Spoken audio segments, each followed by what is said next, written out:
Questo programma è offerto da Aspiag de Spar.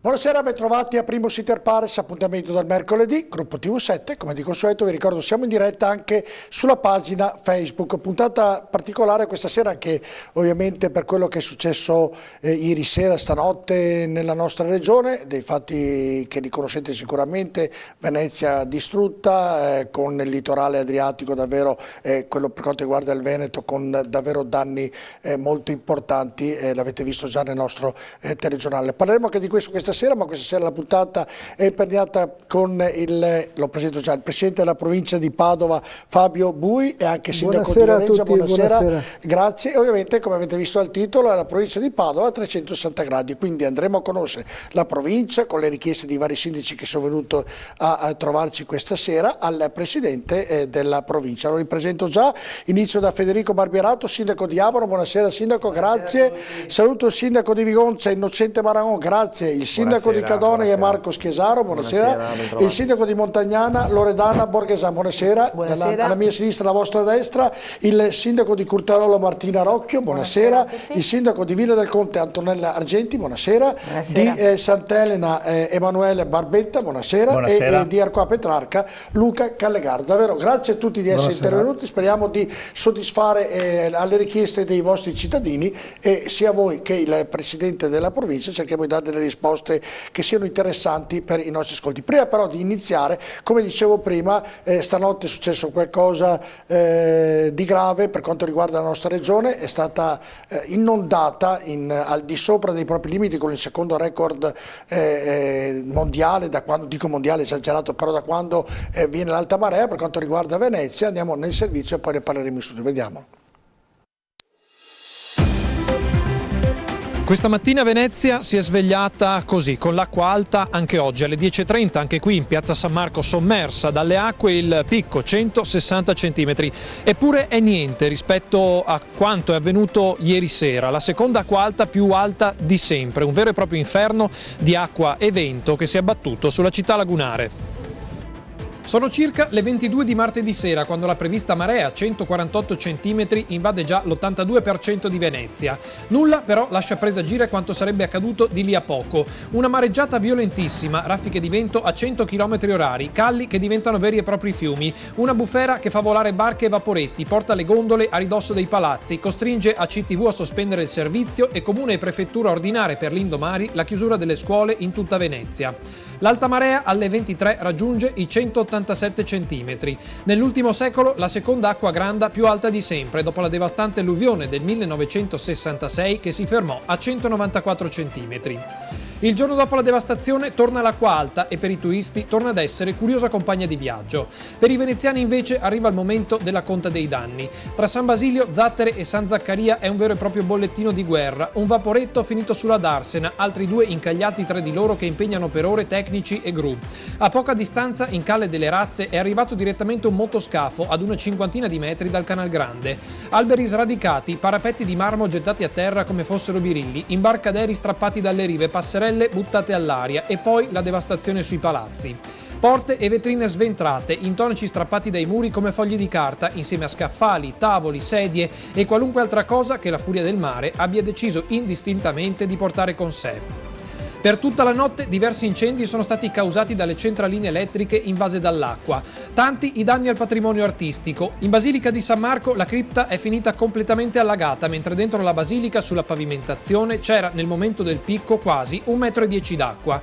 Il Teatro La Fenice è stato dichiarato inagibile, mentre un altro rogo presto domato ha interessato il museo di Capesaro, facendo cadere un solaio al pian terreno. Nel pomeriggio a Venezia è giunto anche il Premier Conte, dovrebbe fermarsi anche la notte e fare un sopralluogo giovedì mattina, mentre il sindaco Brugnaro chiederà lo stato di calamità naturale. Una notte che però, anche quando tutto sarà passato e la città riportata alla sua instabile normalità, difficilmente riuscirà ad andarsene dalla memoria dei veneziani. Eccoci, dunque una città, avete visto, che sicuramente ha subito mezzo miliardo più o meno, i danni sono su questa cifra per quanto riguarda in euro, quindi però lo vedremo nei prossimi giorni. E ovviamente la responsabilità è anche di tutti noi, credo, della politica, di chiunque. Io ho scritto queste due righe, se andiamo, e chiedo alla grafica di mandarli in onda, perché credo che il Mose davvero rappresenti qualcosa di incompiuto. Eccolo qui, rappresenta proprio l'esempio della peggiore opera pubblica italiana di tutti i tempi, e proprio oggi tocchiamo con mano la grave sconfitta nell'aver assistito inoperosi, in più di qualche caso non moralmente e politicamente, complici ad un pesantissimo fallimento istituzionale, imprenditoriale e politico. Mi sono permesso di scrivere queste due righe, Presidente Bui, perché credo davvero che la politica e tutti noi abbiamo delle grosse responsabilità di quello che è successo stanotte a Venezia. Credo che, io ricordo che dal 92, quando hanno iniziato i lavori del Mose, ha detto nel 95 sarà pronto, sono passati credo non so quanti anni, però ancora non è funzionante, molto probabilmente non lo sarà mai, perché sicuramente ha dei grossi problemi. E poi succede questo, non rendendoci conto che uccidiamo il patrimonio di una città che è sicuramente la più bella del mondo, e forse non ce ne rendiamo conto perché noi italiani siamo fatti così. E questo me ne dispiace, perché Venezia è una delle città che mi piace moltissimo, credo piaccia a tutti, e vederla ridotta così, con un'incuria da parte di tutti noi, mi lascia un attimino amareggiato. Inizio proprio con lei, poi ovviamente andremo, se no voi non c'entrate nulla su quello che è successo, però siete amministratori di vari paesi, sei il presidente della provincia di Padova, quindi anche noi abbiamo dei problemi idrologici, quindi poi ne parleremo.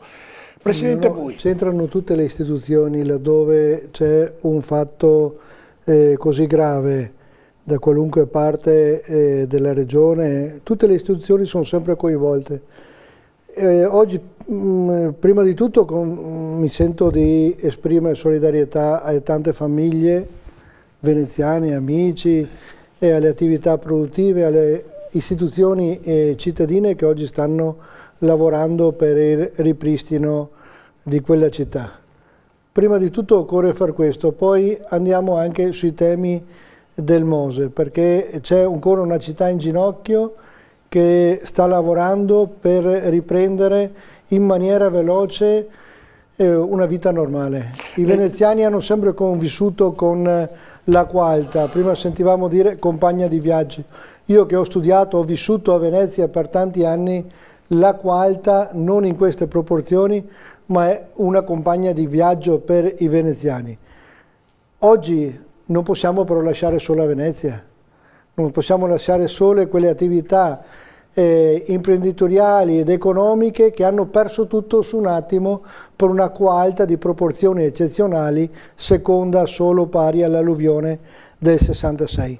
Poi le responsabilità le cerchiamo sulle spese faraoniche di un'opera che forse non andrà mai a compimento, e laddove andrà a compimento dubitiamo in molti che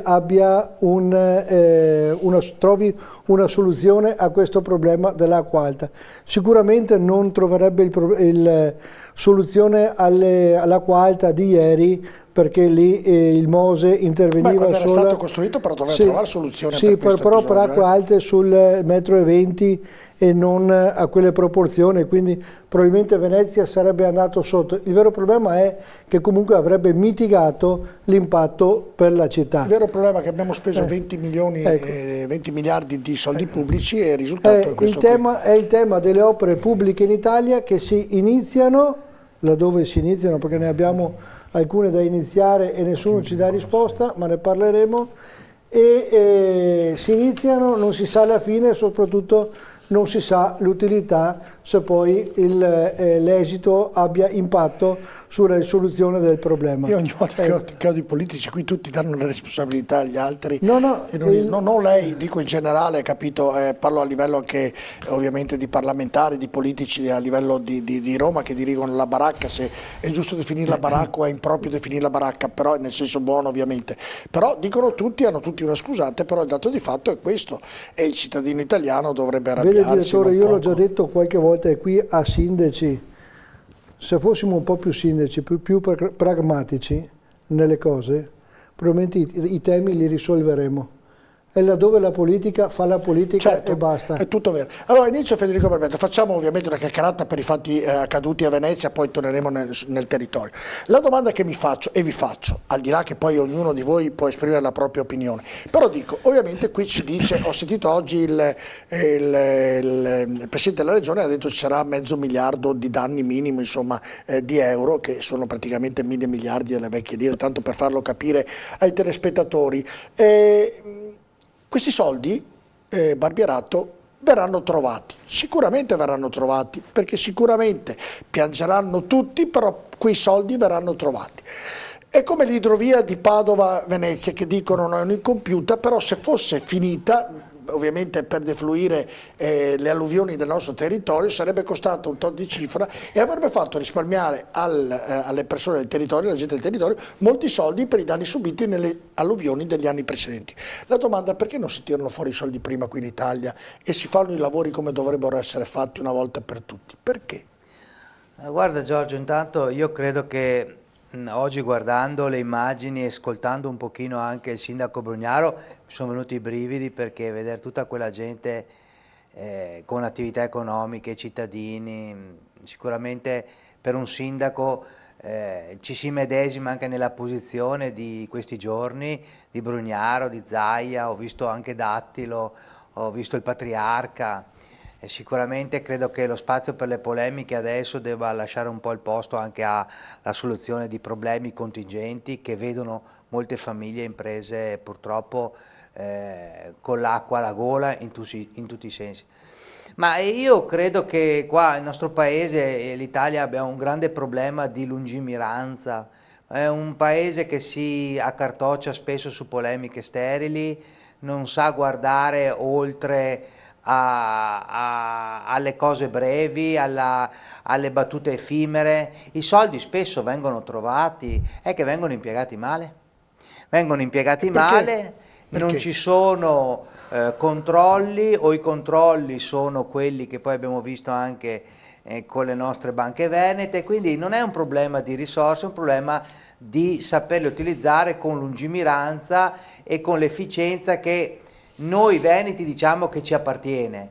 In realtà è un aspetto sul quale anche noi veneti, pur nella nostra operosità, dobbiamo fare mea culpa, perché queste opere qui di cui si parla dagli anni 90 oggi non hanno ancora una risposta. Oggi ho sentito rispolverare questo progetto che deve trovare risorse nuove per andare avanti. Mi auguro che il governo trovi veramente risorse, perché questa è una situazione eccezionale della città più bella d'Italia, e credo anche che questa città è una vetrina del nostro turismo. Io spesso quando vado all'estero per identificare Abano Terme mi rifaccio a Venezia. Un anno fa ero in Cina e per tentare di rappresentare bene dove si trova la mia città prendo Venezia come punto di riferimento. Sicuramente. Quindi credo che questo sia un problema ormai di poca capacità di essere lungimiranti della nostra gente, perché poi non possiamo accusare solo la politica. Siamo tutti noi avvinghiati all'oggi e non guardiamo che cosa possiamo costruire per il domani. Tutto vero, voi siete sindaci, quindi amministrate, siete quelli che dovete amministrare il vostro paese, che non è una cosa facile, e magari qualcuno non ha la possibilità, ma le cose si sanno, cioè quando uno viene candidato e vince sindaco e fa la battaglia elettorale, lo fa per determinati sistemi che vengono migliorati nel territorio, sa tutto quello che può succedere, quello che va e quello che non va. In questo paragone, inizio proprio e lo chiedo al sindaco Marangon, si sapeva e si sa che prima o dopo succederà una catastrofe, che un'ondata di quelle che abbiamo visto ieri arriverà a 2,50 m e rovinerà del tutto Venezia. Si sa, e perché non si rimedia? E questa è la domanda, che tutti sappiamo che a Venezia c'è questo problema, che nel paese suo ci sarà un altro problema e difficilmente viene risolto prima che non succeda la tragedia. Perché? Ma io penso che, Giorgio, bisogna ragionare in un'ottica da parte nostra di che ognuno deve fare il proprio ruolo. Ognuno noi sindaci all'interno del nostro territorio sappiamo le caratteristiche del nostro territorio, inserito in un territorio più grande che è quello italiano, estremamente fragile da un punto di vista idrogeologico. Allora, al di là dell'ondata naturalmente emotiva che comporta questi danni e queste tragedie, di cui ci documentiamo praticamente di anno in anno, anche più volte, ma finito l'emotività della tragedia, che cosa resta rispetto a questo? E allora io penso che noi dobbiamo fare la nostra parte andando a focalizzare le particolarità e le peculiarità dei nostri territori. Guardo il mio territorio che è caratterizzato dalla percorrenza tanto del Brenta quanto della Tergola ed è estremamente fragile sotto questo aspetto, certo, qua. Concretamente bisogna avere il coraggio di investire e fare delle azioni a tutto campo che coinvolgano anche i cittadini, e penso ai piani di protezione civile che naturalmente sempre di più vengono implementati eccetera, per cercare di mettere nelle condizioni noi strutture come investimenti ma anche tutta quanta la cittadinanza alla consapevolezza e alla responsabilità della fragilità del nostro territorio, e quindi a sostenere quelle politiche che dopo naturalmente anche noi ci vedano dalla parte adottiva proprio di queste, che vadano esattamente in questa direzione qui. Smettiamola di guardare alle cose giorno per giorno che pur sono importanti e cerchiamo di dedicare un pochettino di più di spazio alla programmazione, alla tutela del territorio, che richiede tempo. Non riguarda voi Marco Schiasaro, però tutti parlano bene, dopo i fatti sono un'altra cosa, cioè tutti parlano bene, tutti direbbero sì, quello che ha appena detto il sindaco di Vigonza è sacrosanto, tutti lo direbbero, tutti lo dicono, però poi succede che non viene fatto, e sta di fatto che nei vostri paesi, nel vostro territorio il terreno è fragile, come ha detto il sindaco, però nessuno fa nulla, o perché non ci sono i soldi, o perché il presidente della provincia non vi dà i soldi, o perché la regione non li ha, o perché c'è quello che c'è, però succede la tragedia e vengono fuori. Spiegatemi voi perché. Ma intanto che nessuno faccia nulla è tutto da discutere e tutto da vedere, nel senso che questo lo dice lei, secondo me ci sono delle realtà politiche locali e regionali che lavorano molto bene. Secondo me oggi la Regione Veneto sta lavorando molto bene, in passato abbiamo qualcuno invece che non ha lavorato bene e ha utilizzato male i soldi pubblici. E secondo me un altro grande problema è che qui nessuno è responsabile.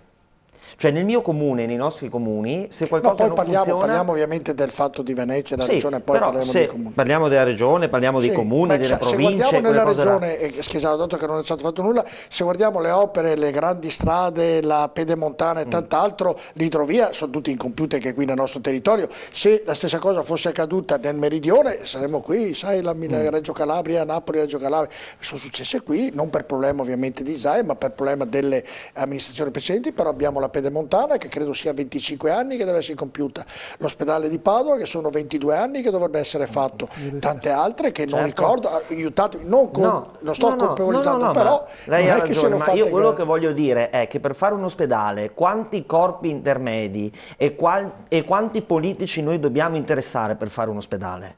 Per fare il Mose, quanta gente dobbiamo chiamare per metterci attorno a un tavolo e fare il Mose? Per fare una bonifica?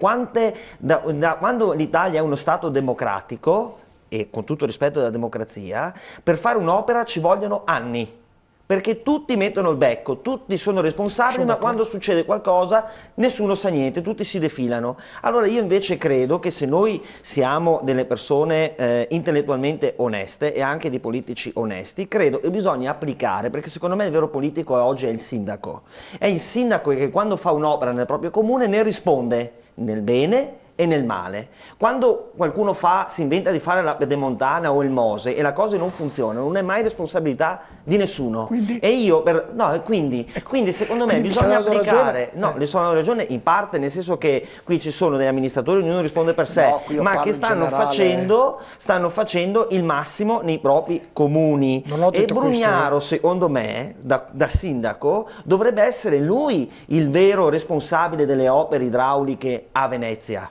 È lui che deve fare le opere, non deve andare a chiedere al ministro che cambiano ogni 4 mesi, e le province, i corpi intermedi, e i soldi non ci sono. È tutto così. Allora spiegatemi perché i sindaci devono essere dei riscossori di imposte e poi noi tutte le imposte le giriamo Sono a Roma. d'accordo. Se i soldi rimanessero sui nostri territori e le responsabilità fossero dei sindaci, vedrete che il sindaco sarebbe molto più responsabile e utilizzerebbe... Lei dice che il Mose sarebbe un'opera compiuta, quindi, se fosse come dice lei. Certo. Io dico invece che nei tempi che fu... Un responsabile deve essercene. No 20, uno, due o tre responsabili, attorno a un tavolo, no 20 sono d'accordo, persone. chissà che succeda questa. E secondo lei, Loredana Borghesani, sindaco di Montagnana? Innanzitutto in questo momento devo anche esprimere una vicinanza particolare. Montagnana stessa il 2 di agosto ha avuto un fortunario importante laddove abbiamo visto le mura cedere sotto appunto il vento. La fortuna è stata che con delle coperture assicurative in essere andremo in gara nei prossimi giorni a ristrutturare e riorganizzare un po' tutto quello che è successo. Detto questo, sono ferite, perché laddove vai a toccare un patrimonio culturale, sono ferite per il patrimonio, sono ferite anche proprio sotto il profilo umano, perché questo rimane. Pensiamo a Venezia. È vero che ogni amministratore, che ogni sindaco deve dare le risposte al suo paese. È anche vero però che Venezia non è una città normale. Venezia è un patrimonio di tutti noi, un patrimonio dell'Italia.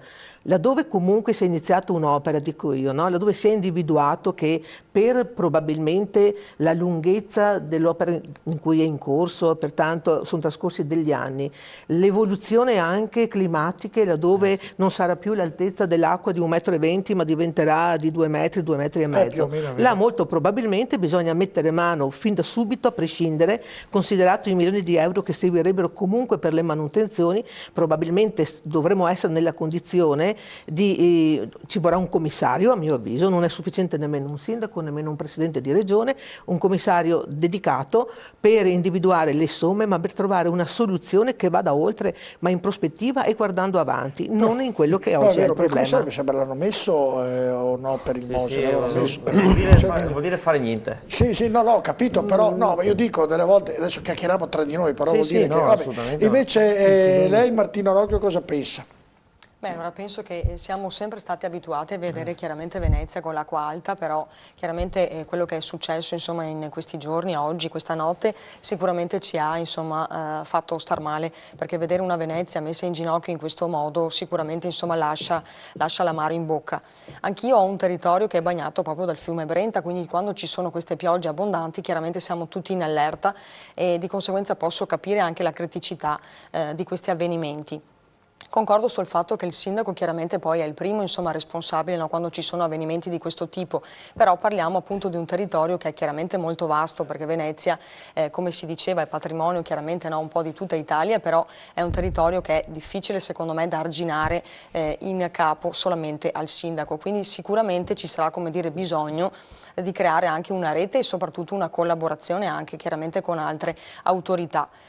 Purtroppo è vero, i veneti sono bravissimi nell'arginare le problematiche, perché quando c'è un problema, un evento di questo tipo, ci tiriamo sulle maniche e chiaramente cerchiamo di risolvere il problema. Però secondo me, e non solo i veneti, ma tutta Italia, vede poco in maniera lungimirante, come si diceva prima, cioè guardiamo poco al futuro e cerchiamo sempre di arginare l'emergenza. Questo perché? Perché non ci sono i soldi? Perché il Presidente non le dà i soldi? No, allora credo che le risorse sì, sia sempre difficile trovarle, anche e soprattutto io parlo da amministratrice comunale, quindi le risorse sono sempre poche, però io credo che ci sia comunque la possibilità poi di fatto di trovarle. Con il tempo, però se uno appunto programma e riesce insomma a mettere giù dei progetti, è vero non si riesce a dare una risposta magari concreta e immediata ai cittadini, perché talvolta è quello che uno vorrebbe fare, no? Dare una risposta immediata. Certo. Invece io credo che se uno invece ci ragiona e fa un progetto un po' più definitivo, magari una risposta la dà. Concludo, Presidente, giro poi la pubblicità, poi vengo da lei. Allora invece il sindaco di Villa del Conte, Antonella Argenti. Io vorrei tentare di far sentire un po' il pensiero di tutti e poi andremo sul territorio, certo, che è nel territorio. Io vorrei tentare di dare una risposta alla sua domanda, Giorgio, che ha fatto inizialmente. Perché succede questo? Succede questo perché le risorse sono decisamente inferiori rispetto ai bisogni di qualsiasi tipo. Però qui hanno mangiato soldi. Ne hanno mangiati perché evidentemente c'era qualcuno che andava soddisfatto oltre l'opera in sé stessa. Andava in qualche maniera rincuorato un sistema che purtroppo ha delle falle molto importanti e bisognerebbe avere il coraggio di far emergere queste falle.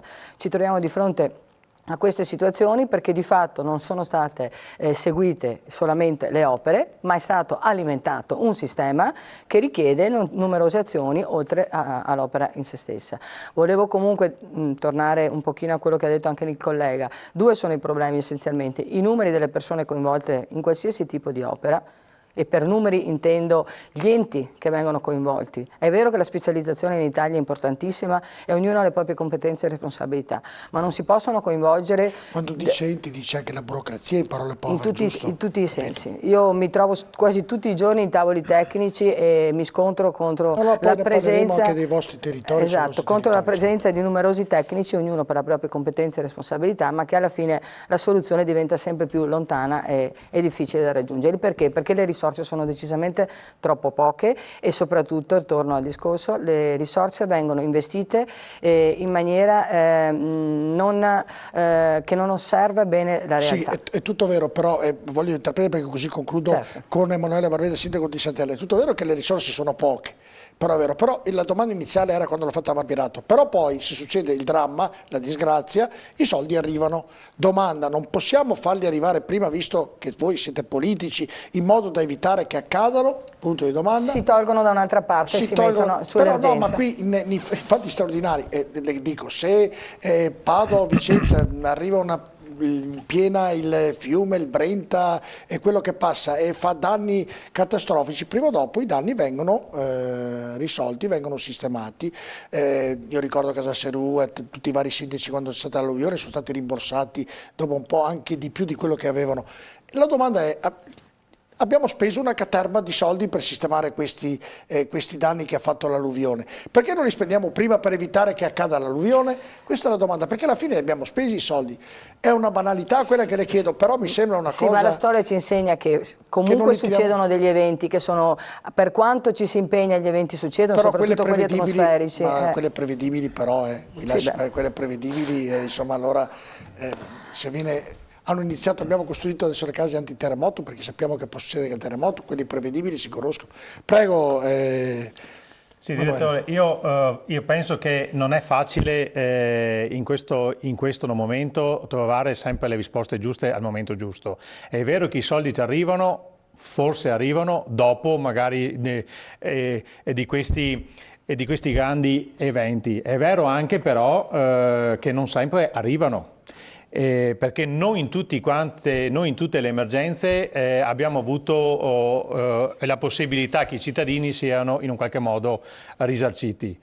E soprattutto in questo momento, e visto che in un qualche modo è accaduto ieri, io mi sento veramente di fare un appello che non vengano presi in giro i cittadini, perché su queste cose e magari dire che arriveranno i soldi per rimborsare i danni che hanno subito e poi noi veneti, come abbiamo sempre fatto, ce li facciamo e poi non ci danno mai nulla, okay? Come è successo nel mio territorio anni fa, che ho avuto l'80% del mio territorio sotto acqua e non ho avuto una lira di risarcimento, dove ci sono state famiglie che hanno avuto l'acqua per 3 giorni di fila e hanno buttato via macchine e mobili e quant'altro. Dico una grande solidarietà a tutte quelle persone che sono in difficoltà oggi. Cerchiamo di non prenderli in giro, cerchiamo che se i soldi devono arrivare, che arrivino.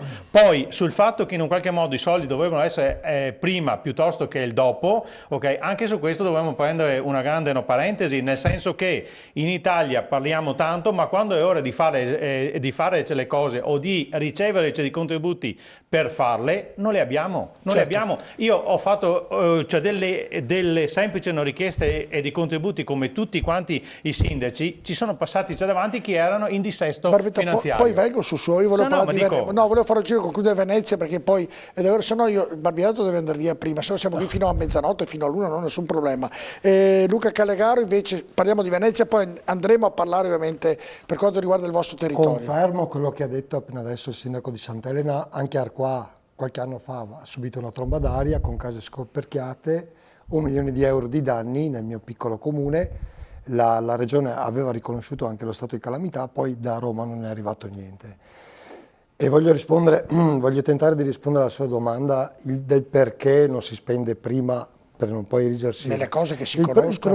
Il problema della politica in Italia è che in questo momento non c'è lungimiranza, siamo in campagna elettorale un giorno sì, un giorno anche, non fa audience, non fa appeal politico, quello di dire stanziamo dei soldi per sistemare il territorio. Servirebbero 40 miliardi per sistemare il territorio in tutta Italia, quello previsto dai piani regionali per l'assetto idrogeologico.